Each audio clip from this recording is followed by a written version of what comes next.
It was supposed to be a quiet college town, tucked away in the rolling hills of northern Idaho, a place where doors stayed unlocked and nights were peaceful. But in the early hours of November 13th, 2022, that peace was shattered forever. 4 University of Idaho students, bright, young, full of promise, were brutally murdered in their sleep.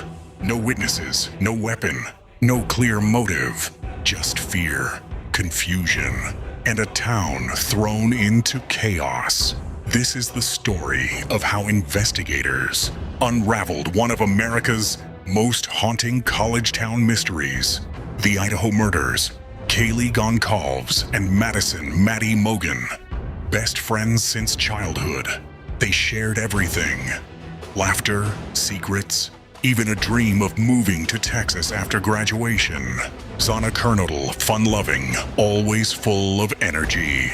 And her boyfriend, Chapin, kind, athletic, from a big, close-knit family. They were inseparable. On November 12th, they spent the night like any other Saturday. Friends, parties, late-night food. No one could have known it would be their last night alive. Kaylee and Maddie spent the evening downtown at the Corner Club bar. Around 1:30 a.m., they grabbed food from a truck. Smiling, laughing, caught on camera. They returned home before 2 a.m.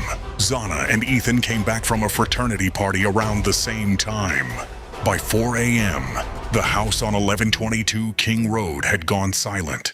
2 roommates slept downstairs, 4 others upstairs, unaware of the horror about to unfold. Between 4:40 and 4:25 a.m., investigators believe the killer entered through a sliding glass door. He moved swiftly, quietly. First, Xana and Ethan's room. Xana fought back. She had defensive wounds. Ethan never stood a chance.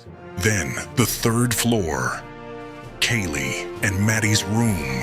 They were found in bed side by side. No sign they ever woke up. 4 lives gone in minutes. No screams, no forced entry, only blood and stillness. The next morning around 11:58 a.m., one of the surviving roommates called 911, reporting an unresponsive person. When police entered the home, they found a nightmare beyond imagination. 4 students, brutally stabbed. The crime scene was violent, yet strangely precise. The killer had vanished, leaving behind confusion and a single chilling clue. The town of Moscow fell into panic. Police urged calm, but fear spread faster than facts. Online, theories exploded. Was it a stalker, a jealous ex, a random stranger? Behind the scenes, detectives were analyzing over 22,000 surveillance videos, combing through phone data, and interviewing hundreds of students. Then came a lid, a white Hyundai Elantra, seen speeding away from the area that night. That car would change everything. The Elantra was traced to Washington State University, just 10 miles away. It belonged to Bryan Christopher Kohberger, a criminology PhD student. Kohberger wasn't just any student. He studied criminal psychology. He'd written papers about how criminals think, plan, and act. Some say he wanted to outsmart the system, to become the perfect killer. Investigators discovered Kohberger's phone near the victim's house dozens of times before the murders. He had been watching, but on the night of the killings, his phone went dark, turned off until 4:48 a.m., minutes after the murders ended.